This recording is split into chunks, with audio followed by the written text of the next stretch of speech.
It's a Friday night in June, and the NFC West Huddle rolls along as we hear from our experts from around the division. I'm Ethan McReynolds in Seattle, joined by Richard Sines in Phoenix and Keyshawn Ward in San Francisco, our friends in Los Angeles. Not showing up for mandatory minicamp week, which means they'll be the subject to a number of fines, I'm sure, as we talk to the league. Speaking of which, let's get to our first topic. What was the biggest storyline to come out of your team's mandatory minicamp? Keyshawn, we'll start with you and the 49ers. Ethan, it's all about the health of Christian McCaffrey, one of the most dynamic weapons, not only for the 49ers, but the entire National Football League. Christian McCaffrey spoke on this a couple of days ago. He, reiterated his point that he feels great, and his main goal going into OTAs was, I want to be a participant in every single thing we do throughout OTAs. And he accomplished that. Kyle Shanahan even spoke on it. He was like, around this time of year, I just don't want my good guys, naming the superstars, talking about McCaffrey, Purdy, and Fred Warner and them. He doesn't want to, overwork them, overexert them. This is mainly a time for the young guys. But seeing somebody like Christian McCaffrey went through so many injuries last year, it's just great to see that he's feeling great and he's getting what he exactly wanted to get accomplished, which is participate in every OTAs and coming to training camp fully healthy. Similar story out here in Seattle. We'll get to that in a sec. But, Richard, what was the big story coming out of Cardinals minicamp for you guys? Well, the big story today is that I'm here so I won't get fined like L.A., right? You can tell from my background we had some trouble with our background, our normal Cardinal background. So you can see my NASCAR helmet back there. I've got my Alice Cooper bobblehead. Yes. So we made a big-time pivot here in Phoenix, right? But the big-time storyline for the Arizona Cardinals has been the defense. A lot of attention, a lot of effort, a lot of money was put into that defense this offseason, and the D-line looks to be much improved, the linebackers as well. But another big storyline on that defensive side of the football has been Will Johnson, the second-round pick out of Michigan. A lot of people thought, this guy could be a top 5 pick when healthy. Well, he wasn't healthy, but it seems like he's doing pretty good now. In these mini camps, he was kind of working off to the side. They were kind of making sure that his hamstring is okay. But the word is, come training camp in about, a couple weeks or now, 6 weeks or so, he'll be good to go. Well, Richard, we're just getting a look more into your personality, so we really appreciate. We're working around some technical.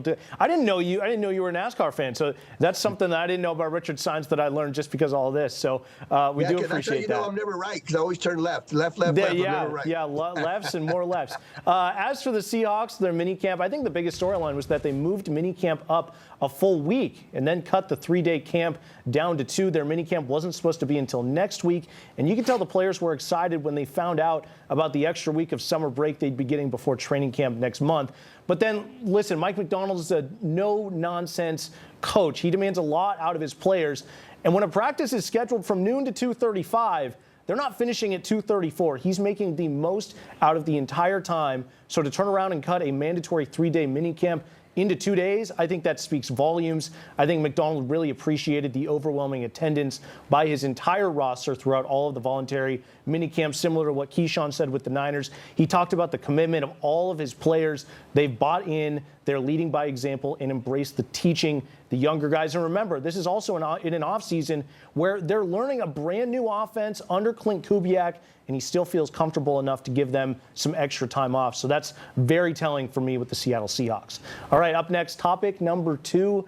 What's the biggest question you still have going into training camp next month?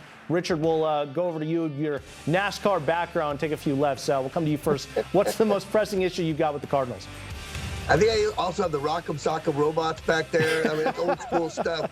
But yeah, the big story. Another thing is people fighting to see who's going to be the complimentary receiver to Marvin Harrison Jr., right? I think that's one thing we were waiting for last year. Who's going to be that complement to the Cardinals' top pick at wideout? Of course, you've got Trey McBride at tight end. He's a major threat, one of the best tight ends in the game. So you got a good passing attack, but if you can get a complement to Marvin Harrison Jr., like a Michael Wilson, the kid out of Stanford who's played well, shown some flashes of what he can do, but if he could be consistently that guy, that would be a major addition to the offense. Greg Dortch is another guy. He's one of those smaller receivers you can get in the slot and kind of put him in space, and he could create some problems for opposing defenses. They were high on him last year, and they were talking about him having a big year. He didn't have that big year. He didn't have a bad year, but he just didn't, reach the expectations that I think the coaches and everyone else was expecting to have. So I think either Greg Dortch or Michael Wilson becoming that complementary receiver to Marvin Harrison Jr.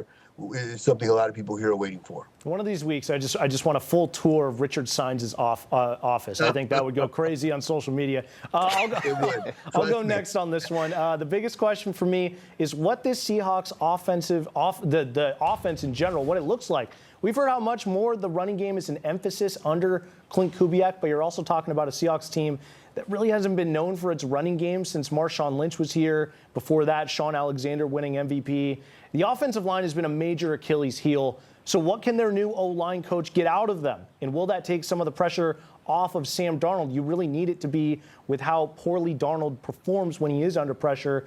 Because we know he's not the most mobile guy in the world. He doesn't scramble very well. So can his offensive line give him enough time to work in the pocket? And can a solid running game give him some help too? And then along those lines, how much of an impact the reintroduction of a fullback will have? I think back to the days of Max Strong, Seahawk legend, then Leonard Weaver, Will Tukuafu, Michael Robinson. They were all here to open holes in the run game. I'm excited to see them get back to that kind of football, winning in the trenches and being tough at the line of scrimmage. So we'll see how that all plays out. We know Mike McDonald wants to win in those trenches. All right, Keyshawn, over to you. What's your biggest question with the 49ers?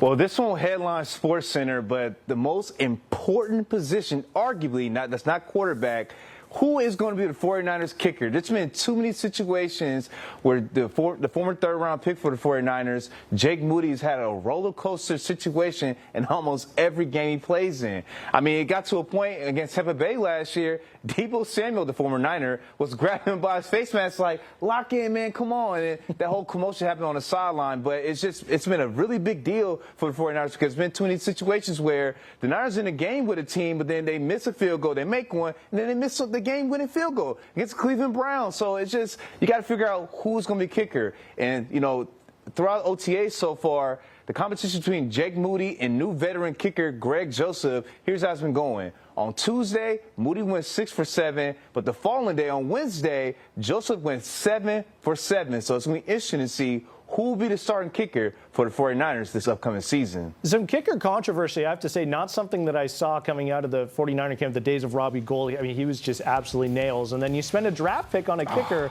It's just not something I saw coming. All right, let's move on. Next topic. And this news came out a few weeks ago, but NFL players will be allowed to play flag football in the Olympics in 2028. If you were an NFL GM, how would you feel about it and why? I'll go first. Definitely, if I was a GM, if I had to put myself in those shoes, which I will never, absolutely never be, I'd be very nervous. But this is something general managers have to deal with in every other sport. When NBA or WNBA players represent their country in the Olympics, you've got baseball players in the World Baseball Classic. The GMs of their respective teams don't really have a say. I'm sure something will have to be worked out in terms of contracts and clauses, but if an athlete wants to represent their country and attempt to win an Olympic gold medal, you can't really deprive them of that opportunity. And then you just got to hope that the athlete doesn't get majorly hurt and miss the season where, you know, for these general managers, that's really where it counts. At the end of the day, if Patrick Mahomes or Lamar Jackson is on the U.S. flag football team, I am going to be so much more inclined to watch those games. So I really hope they decide to do it. It's going to be a spectacle to watch if you can actually get these NFL stars to play in the Olympics, and hopefully we're trending in that direction. Keyshawn, you're next. What would your reaction be as a GM with your players stepping on the field? Man, Ethan, I'm not going to lie. The amount of money we just paid Brock Purdy, I'll be damned if he, tore his ACL or something, trying to shake some linebacker from Poland, or bricklayer or something. But nah, man, Jamar Chase, the Cincinnati Bengals wide receiver, brought up a valid point. He was like, it's cool to go win a gold medal, but am I getting paid? Am I being compensated? What's going to happen if I get hurt? It's great for eyes on TV to see those, our top stellar athletes competing for our country. But, man, that would be a tough conversation to have with not only fans, but the organization itself saying, hey, man, we just lost our starting quarterback or starting wide receiver for the entire season because they're competing for something that's nothing to do with our football team. So, man, and then get this, guys. Around the country, when the Olympics come around, those countries, they're fighting like tooth and nail to get those medals. So they're not going to take a light on it, Patrick Mahomes. They're going to be like, oh, nah, take that flag, Patrick Mahomes. I don't care if you trip him, just do not let him score a touchdown on us. So this is going to be very intriguing to see who will be competing and who won't be, because it's a lot on the line if you lose your star players. The intensity at the Olympics is like no other. Absolutely. It's a really good point. Richard, I know this is something you're going to have to deal with when it comes to the chimichangas. You're a very respectable fantasy GM. We talk to you about it all the time. How would you handle it in real life? Yeah, well, the chimichangas are a dynasty. You're right. And you talked about getting a tour of the sports office. It'll be kind of like the lifestyles of the rich and famous, except this is like a big toy box in here, right? You got my diary, right? You got my bobblehead of Alice Cooper. Now, I went to a Catholic school, so we got a boxing nun here at my desk. And I got my chimichanga championship trophy somewhere around here, but this is one of my prized possessions here, the media basketball championship. Wow. Here. We hoop here at Fox 10, guys. All right, Keyshawn, we hoop here at Fox 10. So all kinds of trophies around here, not just chimichanga trophies, Emmys. They're somewhere around here. Anyway, we use those as paperweights around here. But anyway, back to flag football. Yeah, this is going to be interesting because you talked about other countries, saying, hey, we don't want Patrick Mahomes to show us up. I think some of these NFL players will get some flack from their own country, from the United States, because some of these guys are like, look, this was our thing, and now you guys are coming in. And I think you got to be careful that your players won't get hurt from your own guys in practice, trying to show them up, trying to measure themselves up. It's kind of like when Keyshawn goes to the gym and he's lifting and he's doing those curls, and then some other guy starts lifting more than he normally does to keep up with him, and they get hurt. That's what happens. You got different kinds of dumbbells around there. Oh, my goodness. All right. I don't even know where to go from there. All right, let's just move on. All right. Our final couple of topics. They're going to be somewhat TMZ tabloid style. All right. So get ready. First up, what team in the league is most likely to have a star player get in trouble before training camp, and why? Keyshawn, coming to you first on that. Why is it not going to be the 49ers? Just joking. Who's it going to be? Who do you think? I think it's going to be contract related, but it's going to be down in Cincinnati, Ohio. I know I keep talking about the Bengals, so they've been on my tongue all day. I don't know why. But point is, it's very weird because they have a star pass rusher in Trey Hendrickson, who's leading the team in sacks the past 2 seasons, and then you have your first-round overall pick this past draft, Shamar Stewart, who completely left OTAs and just said, I'm not going to be around until you guys give me my money.